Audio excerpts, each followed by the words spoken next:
Hello.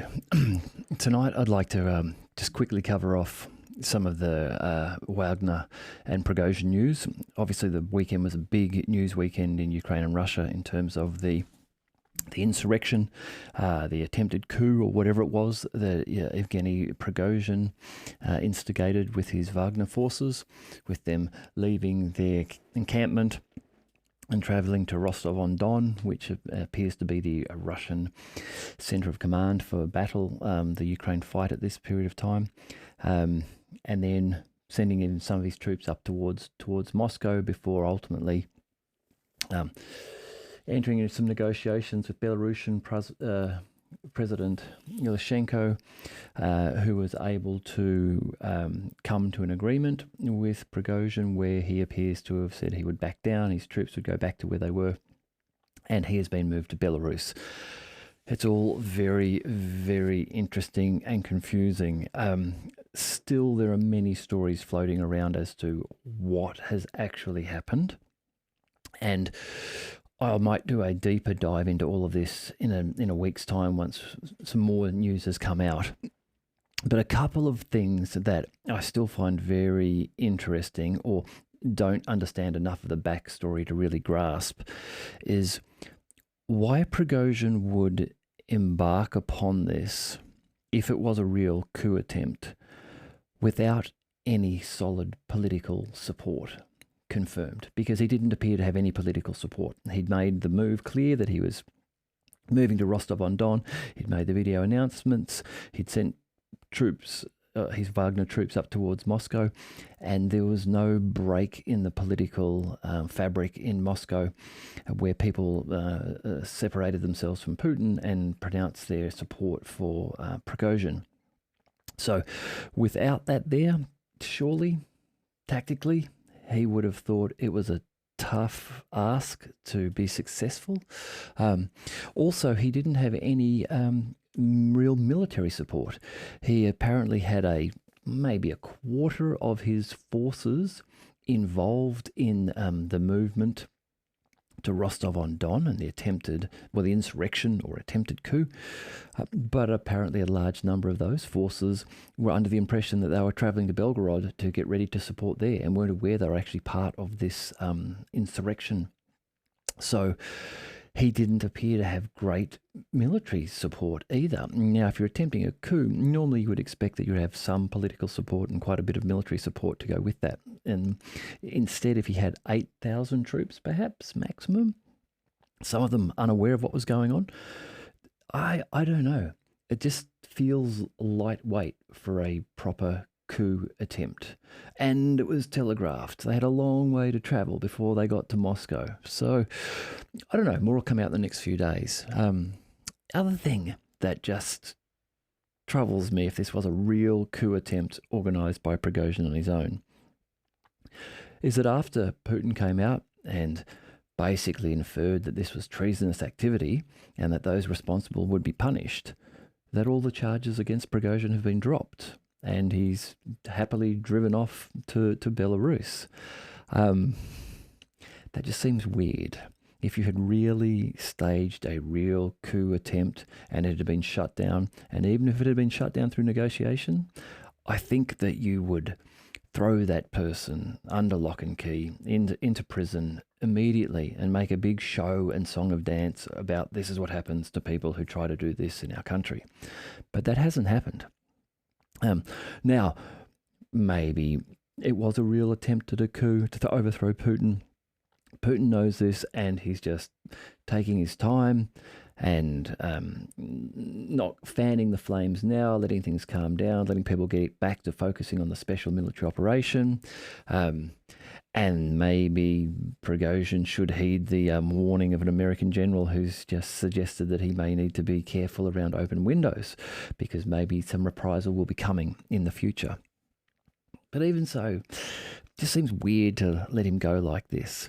On the other hand, he has been let go to Belarus, so he's now, and if his Wagner troops, if some of the rumours about them also being sent there are true, then this is one of the things that makes me think that maybe this was a planned move which Putin was aware of to get those Wagner forces and Prigozhin up quickly into Belarus, because if they dip down into that little finger of Belarus that points down, they're only 90 kilometers away from Kiev, not far away at all. Anyhow, I've still got this lingering feeling that Putin was aware of what was going on, and there's some deeper objective and deeper reason that we perhaps haven't seen yet. Or maybe it was just Prigozhin had enough. Apparently, some of his other military supply contracts, he may have heard they weren't going to be renewed, and so he was going to lose some of his income from there. That combined with some other things may have been enough to make him effectively snap and just have a go and lash out to try to get something done.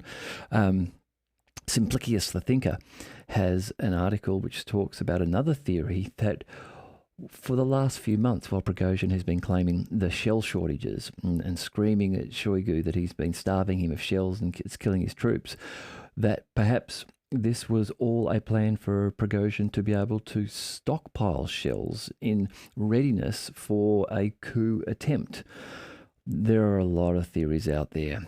I don't know. At this stage, the two that I think are most likely is, yeah, it was something he arranged to do and maybe it was just not completely thought out. Maybe. Or the other one is that it was a very clever 4D chess move by Putin and the Ministry of Defense, spun out and created and formed over a period of months, and has provided them with some other goal. I don't know. We'll keep an eye on it, as I say. Incidentally, though, Shoigu has appeared in a video of him travelling in an aircraft, surveying areas of the front line. Someone suggested, I think it may have been near Belgorod, perhaps. And so, while there's still a lot of online speculation that he and the Chief of the General Staff, Gerasimov, will be replaced, at this stage, there's been no sign of that, and the word from the Kremlin has been that there would be no staffing changes there. Okay, now on to the big news of today. The Zaporozhye Nuclear Power Plant. So, Ukrainian President Volodymyr Zelensky has gone on Twitter, and I'll just read what he has claimed on Twitter. He's gone on Twitter and has said, "We have just had a report from our intelligence and the security service. Intelligence has received information that Russia is considering a scenario of a terrorist attack on the Zaporozhye nuclear power plant. A terrorist attack with radiation leakage. They have prepared everything for this. Unfortunately, I've repeatedly had to remind that radiation has no state borders, and who it will hit is determined only by the wind direction. We share all available information with our partners, everyone in the world, all the evidence. Europe, America, China, Brazil, India, and the Arab world, Africa, all countries, absolutely everyone should know this. International organisations, everyone. There should never be any terrorist attacks on nuclear power plants anywhere. This time should not be like with Kakhovka, which was the dam. The world has been warned, so the world can and must act." So, what this sounds like is that the Ukrainians are starting to panic. They're suffering. The offensive, the heralded offensive, which is now just starting its third week, has not been successful. I mean, there are reports coming out of Ukraine that this wasn't an offensive so much as it has actually been many, many offensives, which will combine to give some greater effect. But I can't see the logic or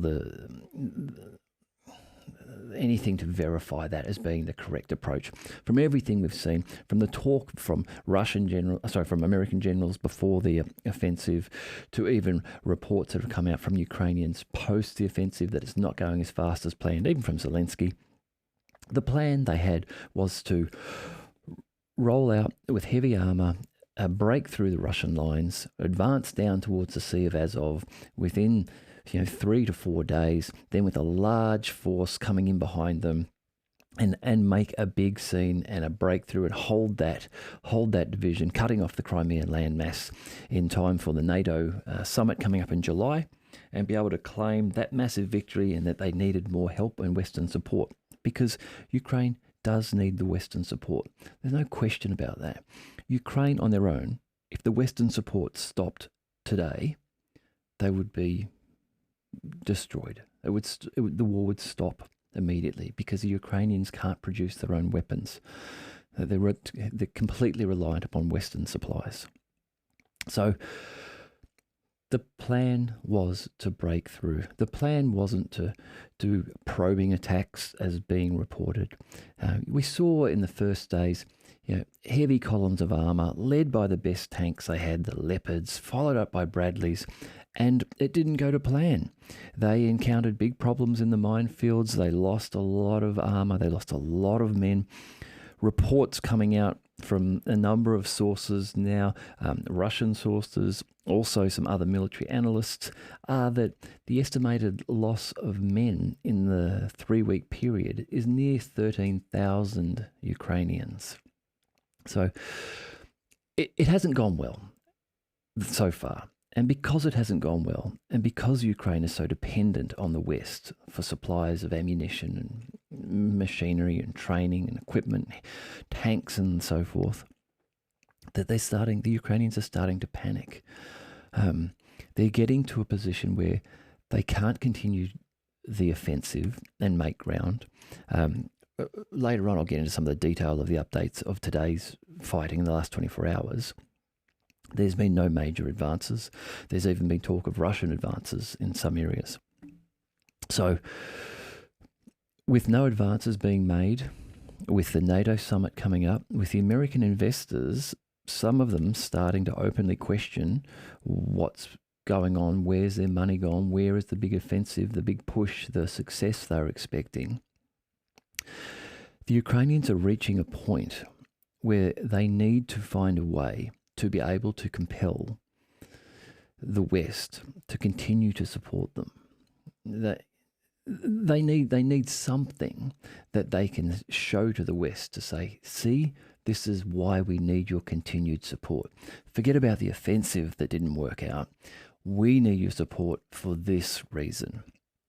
And it appears as though the reason is to be a false flag attack on the Zaporozhye Nuclear Power Plant. This is even being backed up, it seems, in the United States with a resolution just drafted by American Senators Lindsey Graham and Blumenthal. And just a quick note about their resolution.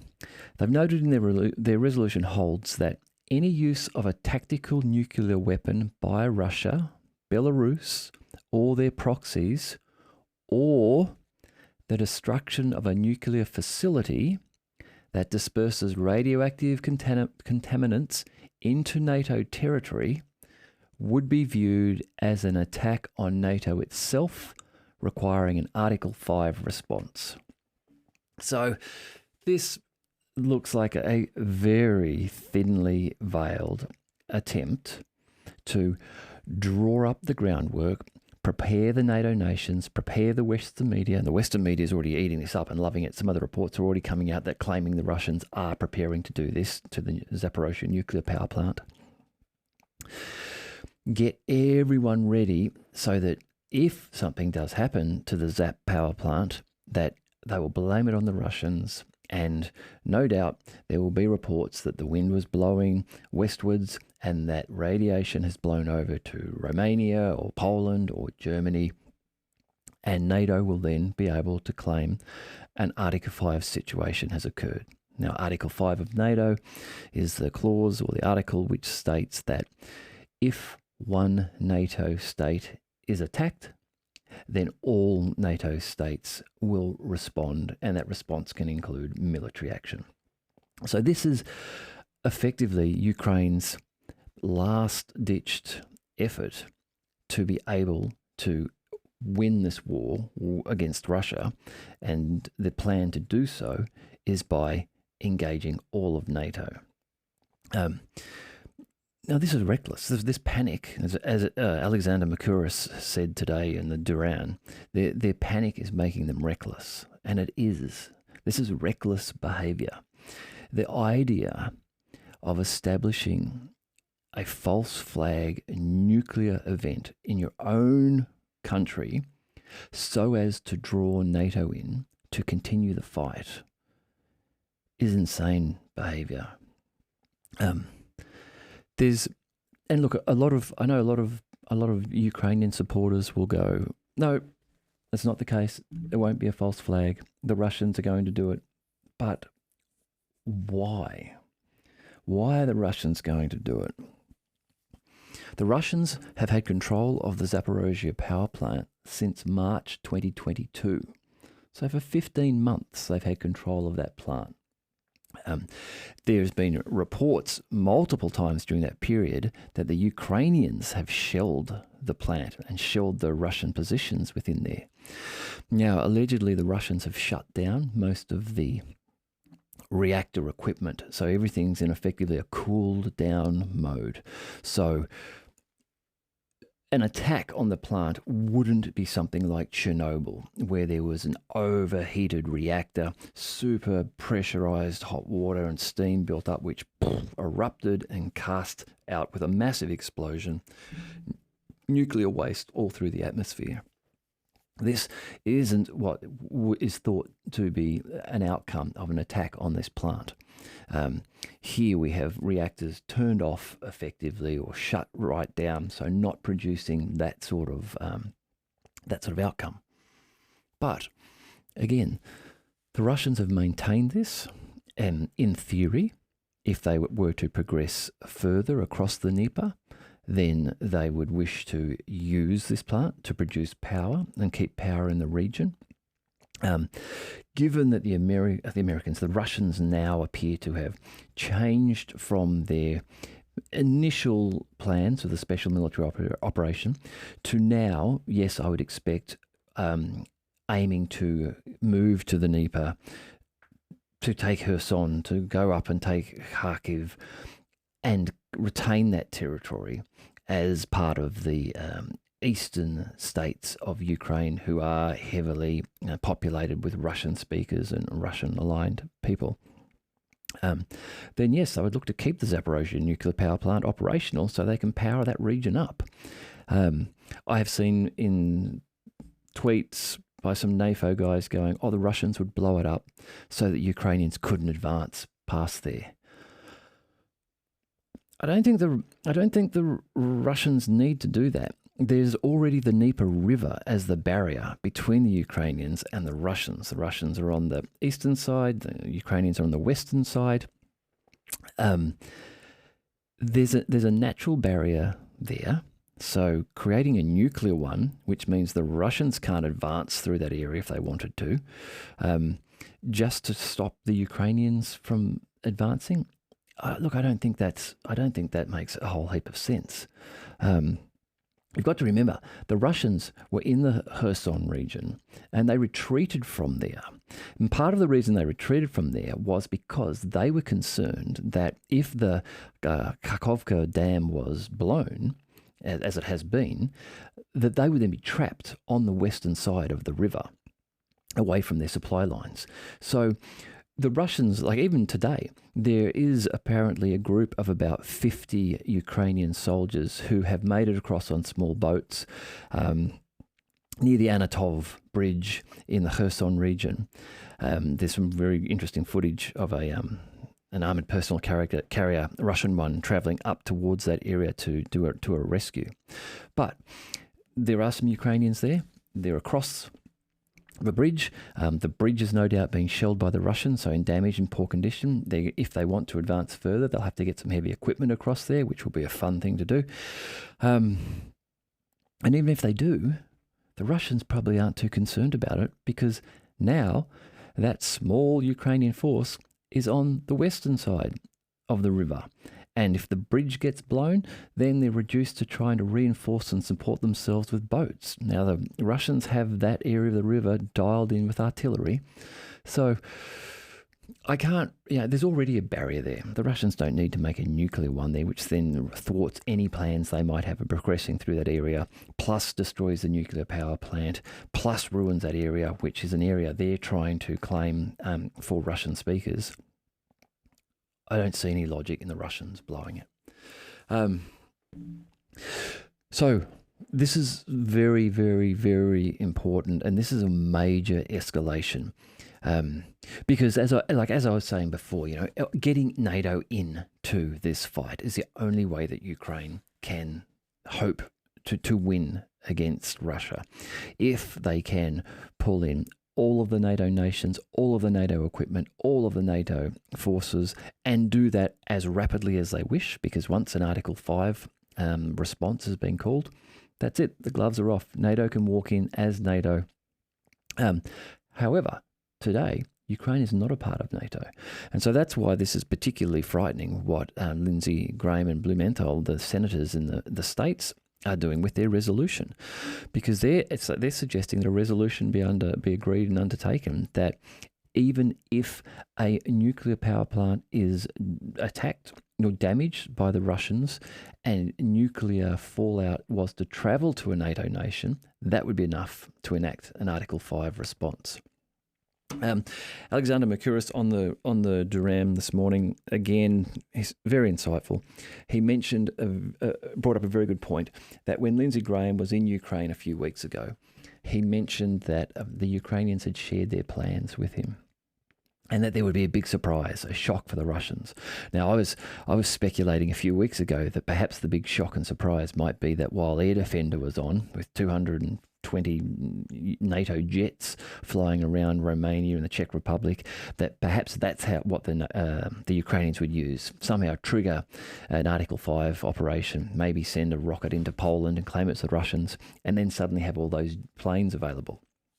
Now, it seems now that Lindsey Graham, who was saying at that time he'd been made aware of their plans, well, now that he's coming out with this article, perhaps he was made aware of their plans, and perhaps the Ukrainians have been planning this possibility for some time. One point that I think Simplicius the Thinker mentioned about this in his article today was that this may even be a threat to the West in some respect, or if not a threat, at least blackmail, in that Ukraine could say, well, you're aware of what we're planning on doing here.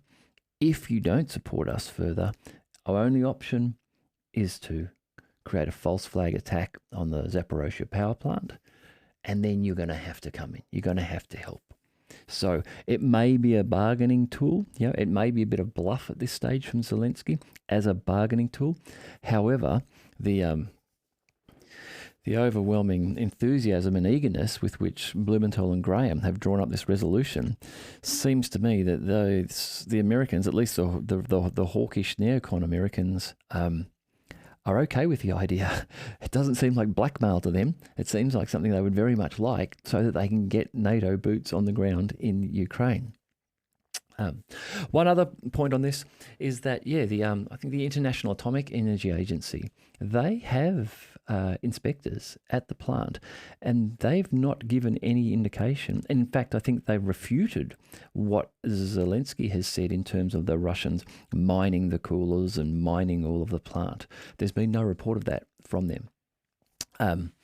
So look, I don't like the thought of anyone planning this an attack on a nuclear power plant. But I've got to say, in my opinion, from what I've been able to read, and from both Ukrainian sources and Russian sources and other analysts, and even from Zelensky himself, this sounds like a very dangerous situation if the Ukrainians are planning to make a false flag attack on the Zaporozhye nuclear power plant. Even if they're doing it just as a bargaining or blackmail tool, it opens up some very, very dangerous possibilities. So look, that's a big thing that will be in the news for the next few days. So I'll keep an eye on that as well. All right, just a bit of news on the battlefront of what has been going on today. So yeah, in the Kherson region, on the Antonov bridgehead, well, there's some wild footage. On the approach to this bridgehead across the river, there's just a long straight road. Looks like it goes for a couple of kilometres straight towards the bridgehead.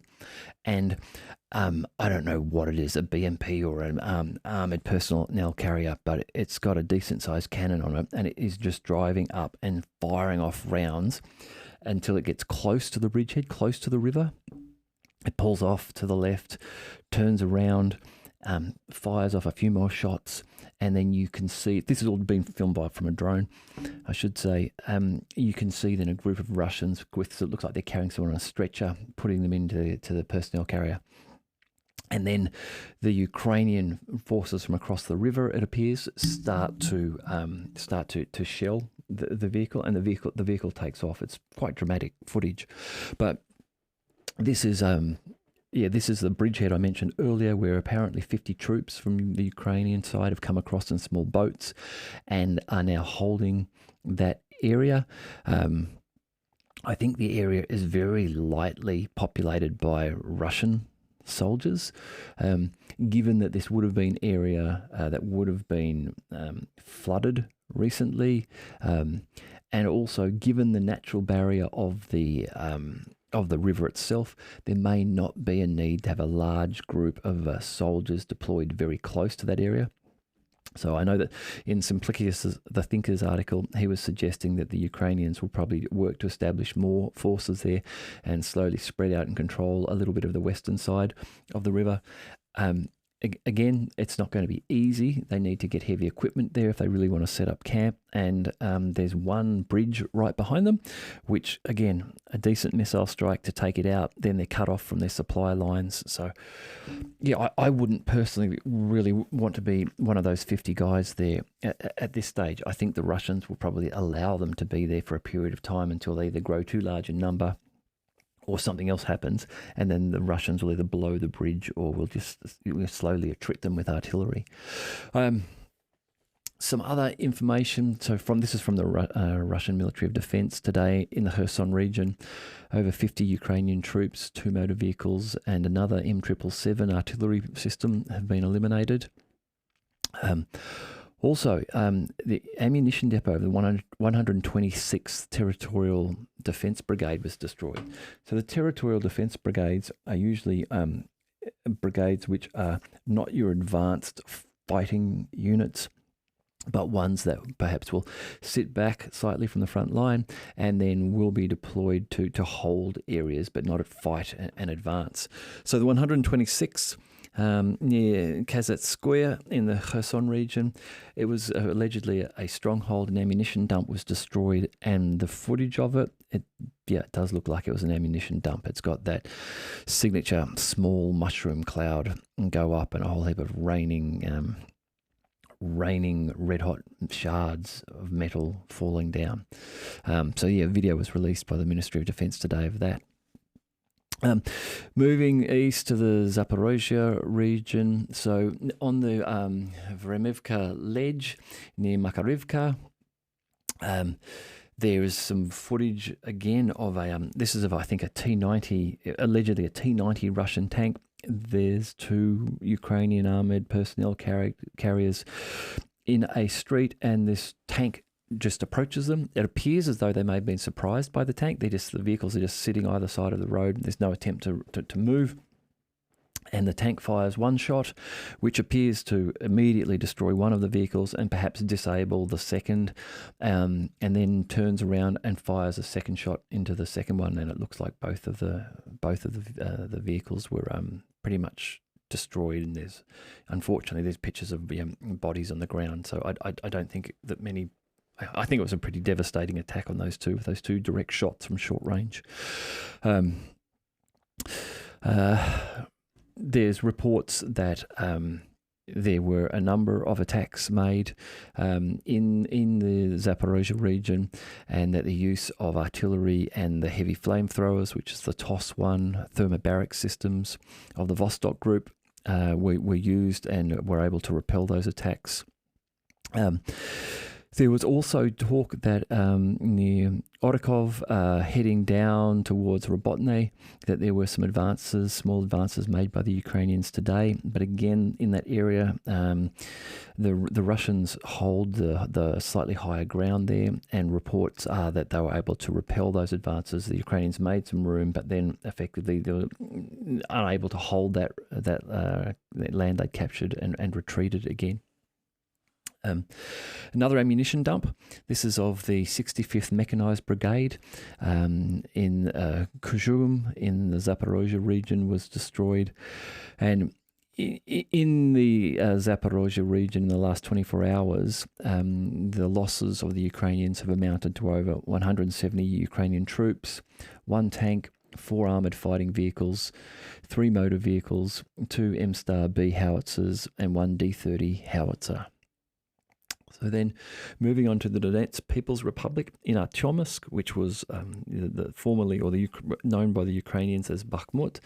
Near Soledar, Ukrainian attacks from 3 directions. The reporting is that there's very heavy fighting around Artyomsk and Bakhmut, but that no advance was successfully made by the Ukrainian forces in this area. The reports from the Yurgut group of forces are that they repelled 10 enemy attacks in the areas around Vasilivka, Yagodonnoye, and the Dubovo Vasilivka in Donetsk People's Republic last night. Another 4 Ukrainian attacks have been repelled close to Krasnogorovka, Avdiivka, and Mariinka.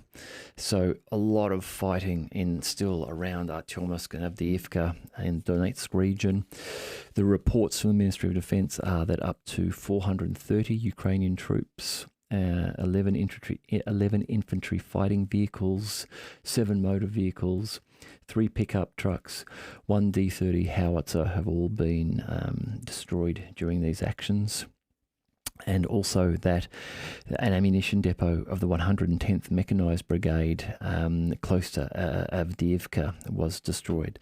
Now, on a daily basis, there are reports of multiple ammunition depots being targeted by the Russians in missile or artillery strikes.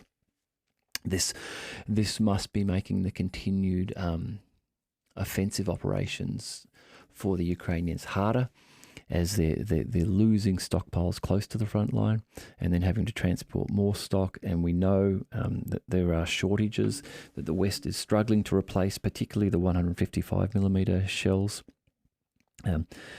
Even Jens Stoltenberg of NATO this week has announced that the Western world doesn't have the production capability to keep up with the Russian production of artillery, and that orders for Western shells, stockpiles and ammunition now will be delivered in 2 years' time. So that's how long it's going to take before they're actually produced and delivered. So this loss of ammunition stockpiles on a daily basis for the Ukrainians is not boding well for their offensive outcomes. Moving east and northeast a little to the Krasny Liman area. There's reports that from the center group of forces that they've repelled enemy attacks. In the Kremenaya forest region, there's reports of the Russians advancing in this area. Now, there's no video confirmation that I've seen yet to corroborate that, but reports are that they are advancing through some of the forested areas there. The Ministry of Defence reports airstrikes, artillery and heavy TOS-1 flamethrowers engaged enemy units of the 63rd and 67th Mechanized Brigades of the Ukrainian Armed Forces and the 15th Regiment of the Ukrainian National Guard near Nevskoye and Kuzmino in the Lugansk People's Republic. They report further that 2 Ukrainian sabotage and reconnaissance groups have been disabled close to the Serebyansky forestry. Again, a lot of reports which seem to indicate a change in tactics for the Ukrainians, not hearing about the heavy heavy armor and tanks being bogged down in minefields so much, and seeing less reports of tanks being destroyed, but more of these reports of these small sabotage groups being identified, located, and then repelled or disabled or destroyed.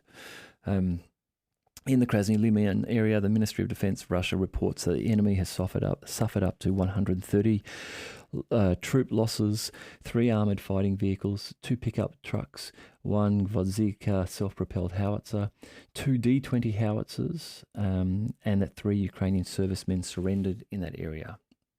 Now, finally, just moving up to the Kharkov region and Kupiansk.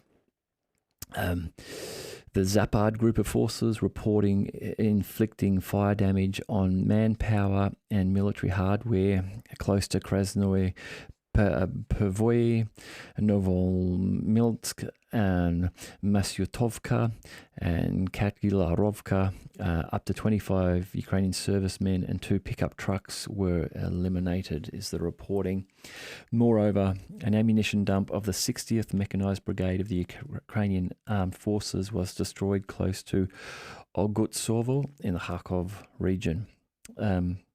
So just a final summary of that day's activity. 108